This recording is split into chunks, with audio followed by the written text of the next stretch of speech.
So you've been told you have gallstones. Here is everything you need to know in less than 5 minutes. So you've had an ultrasound scan and that has confirmed gallstones, and suddenly you're worried. Do I need surgery? Am I going to be in any pain? Well, here's a surprising truth. Most people who have gallstones never even knew they had them. My name's Dr. Hussenbux. I'm a consultant gastroenterologist in Buckinghamshire, and I see patients with gallstones regularly. I will explain exactly what gallstones are, who gets them, and most importantly, what it means for your health. So what are gallstones? Gallstones are small, hard deposits that form in your gallbladder. This is the little sac which sits under the liver and stores bile. They can be as tiny as a grain of sand or as large as a golf ball and everything in between. Most stones are made from cholesterol, however, a small proportion are made from bile pigments.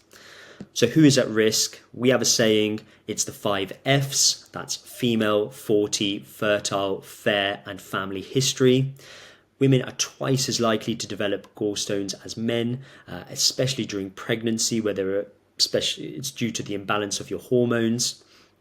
Being overweight puts you at risk, and interestingly, losing weight rapidly puts you at risk. So if you're taking weight loss injections or have had some weight loss surgery, this can put you at risk of developing gallstones too. If your parents had gallstones, sadly, you're more likely to develop them too. So here's what might surprise you. 80% of patients with gallstones never experience any symptoms at all. We call these silent stones, and they're just sitting there minding their own business. You might have had them for years without even knowing them. Only 20% of patients with gallstones will ever develop symptoms that need treatment. If stones do cause you trouble in your gallbladder, you'll know it. When you have a fatty meal, your body releases the hormone cholecystokinin. This causes your gallbladder to squeeze, and this can push the stone out of the gallbladder into the duct and just trapping it there, and then you get the characteristic intense right upper quadrant pain, which can radiate to the shoulder. The pain typically lasts from 30 minutes all the way to a few hours, and then as the gallbladder eases, the stone will then plop back into the gallbladder and then relieve your symptoms. Now, if the stone gets stuck in the neck of the gallbladder, your gallbladder can get inflamed or even infected, causing a condition called cholecystitis. In severe cases, you may need surgery for this. Now, what if the gallstone escapes the gallbladder and goes into the bile duct? Well, if you're having no symptoms, then a conversation regarding benefits of intervention and risks of intervention need to be discussed with you.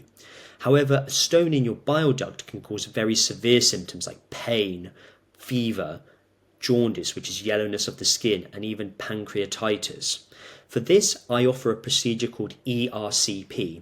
This is an endoscopic procedure where I place a bendy tube with a camera at the end down your mouth into your small bowel. I make a cut to get into the bile duct and I scoop out the stone. This is a high-risk procedure with significant complications. You will need a discussion with me prior to having this procedure. So there you have it. The main take-home message is that gallstones typically don't cause many symptoms and they are mainly silent stones. But if you're having symptoms, don't ignore them, and I can speak to you in clinic to discuss your specific situation and create a plan that's right for you.